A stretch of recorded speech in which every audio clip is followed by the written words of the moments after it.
Welcome back to Fox Recaps. Today I'm going to explain the movie called 101 Dalmatians, released in the year 1996.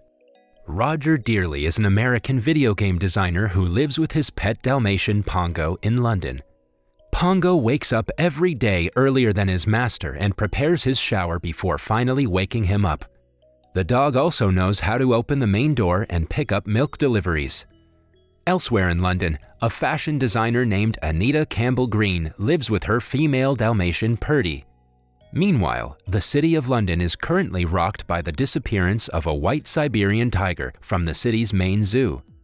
Roger and Anita love taking a stroll at the city's St. James Park with their pet dogs, but have never met each other.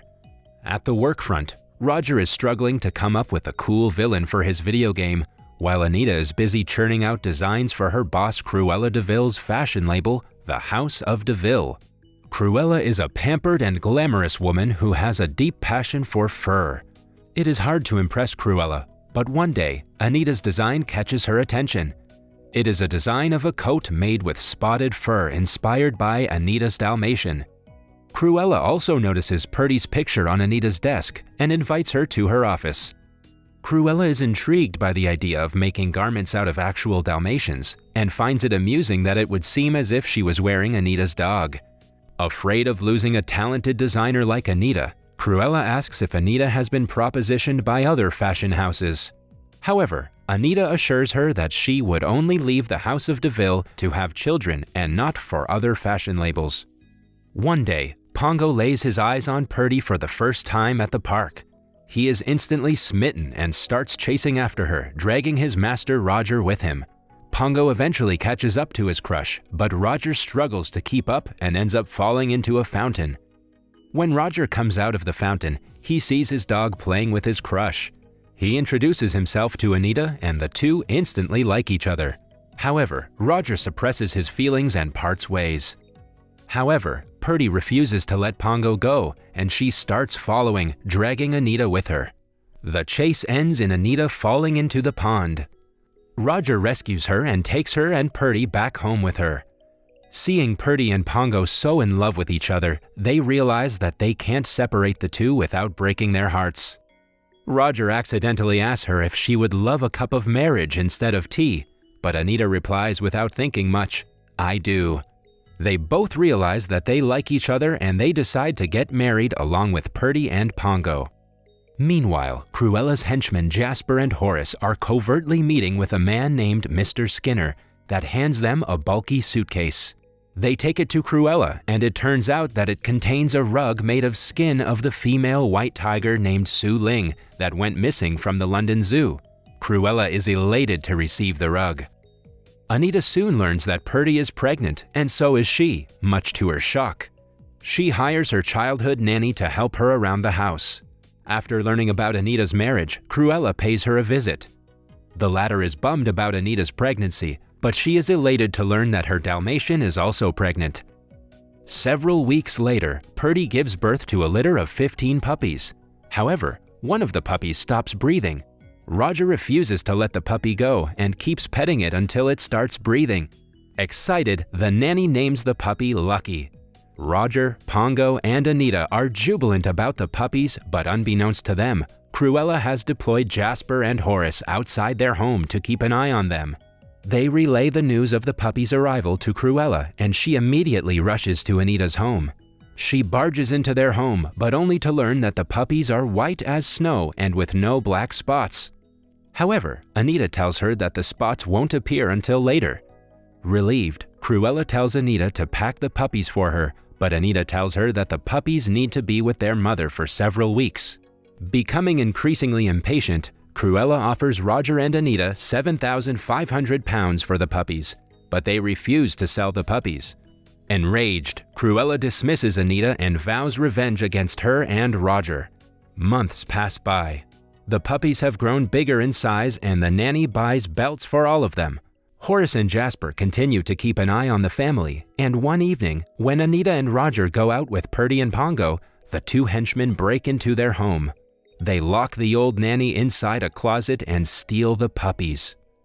A dog named Montgomery witnesses them stealing the puppies and barks at them, but the two manage to get away. Pongo and Purdy overhear Montgomery bark in the distance and run towards their home, realizing that something's up. Nanny also manages to break free from the closet and informs Anita and Roger about the puppies. Purdy and Pongo are heartbroken. Horace and Jasper take the dog to their home and inform their boss about the puppies. Cruella is elated and orders them to hand over the puppies to her so she could add them to the other 84 puppies she has stolen. A dog outside Jasper and Horace's home hears the puppies barking inside their truck before they take them to Cruella's ancient country estate, DeVille Mansion.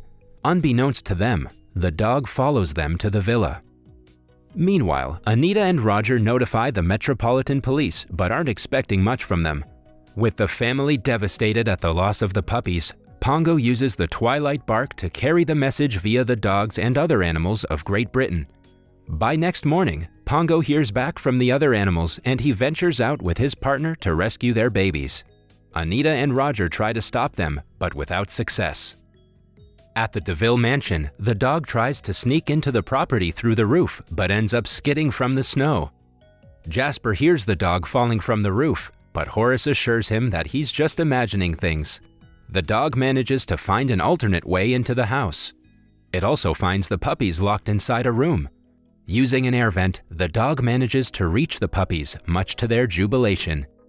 Meanwhile, with the police looking for the puppies everywhere, Cruella orders the Skinner to kill the puppies and take out their fur. With each passing minute, Anita becomes sure that Cruella has something to do with the kidnappings as she was obsessed with the puppies.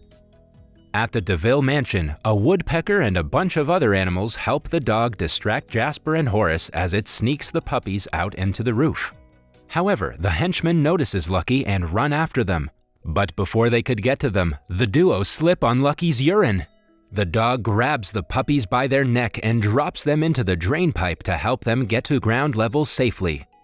Another dog escorts the puppies out of the mansion. Cruella arrives at her mansion but only to learn that the puppies have broken free. Cruella calls them useless and ventures out to look for the puppies herself. She notices small animal footsteps, but a flock of sheep hide the puppies and mislead Cruella. The dog then leads the puppies to a nearby farm. Pongo and Purdy are led to the farm by other animals and birds. Meanwhile, Lucky is still at Cruella's mansion. The Skinner arrives at the villa and spots the puppy alone, but before he could do anything to the puppy, the first superhero dog bites the man and rescues the puppy. On Anita and Roger's tip, the police raids Cruella's London home and find the white Siberian tiger carpet. The police also receive a tip about Cruella fleeing to her mansion on the outskirts of the city and send a team to apprehend her. After looking around the countryside, Cruella eventually spots the farm and decides to investigate. A crow alerts the dogs of Cruella's arrival, and the puppies immediately go into hiding.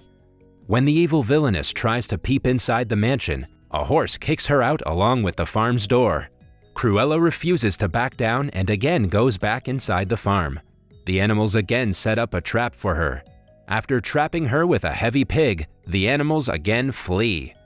Jasper and Horace continue to look for the puppies but decide to give up after getting electrocuted by an electric fence. They notice a fleet of police vans and decide to surrender themselves. They encounter Skinner in the police van, who also seems to have surrendered. Meanwhile, Cruella is far from giving up. She notices the trail left behind the puppies and proceeds to follow them, but farm animals outwit her and make her fall into a vat of molasses. Cruella still refuses to give up, so the horse throws her out through the window into a pig pen. The police arrives at the farm and arrest Cruella. The next morning, the police find the Dalmatians. After counting, they realize that they have only found 100 puppies. Pongo suddenly starts barking and everyone notices Lucky, the last puppy, arriving with the brown dog. The police take the puppies and the criminals back to London. In the police van, Cruella berates Jasper, Horace, and Skinner for their incompetence. It reaches for her purse to grab a lighter, but she realizes that she mistook a skunk for her purse.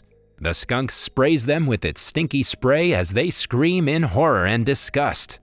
Anita and Roger are elated to be reunited with their dogs and puppies. In excitement, Roger asks the police officers how he may repay for their service. Just then, an officer informs them that the remaining 84 puppies have no home to go to, as they have not yet been claimed by their original owners. After a brief moment, Roger and Anita decide to adopt the puppies and give them a home. Anita is worried about the cost of raising 101 puppies, but Roger designs a successful video game featuring Dalmatian puppies as the protagonists and Cruella as the villain. The game makes Roger millions and he moves to the countryside with his family. A year passes by and the couple welcomed a daughter, and the puppies have also grown up to have puppies of their own.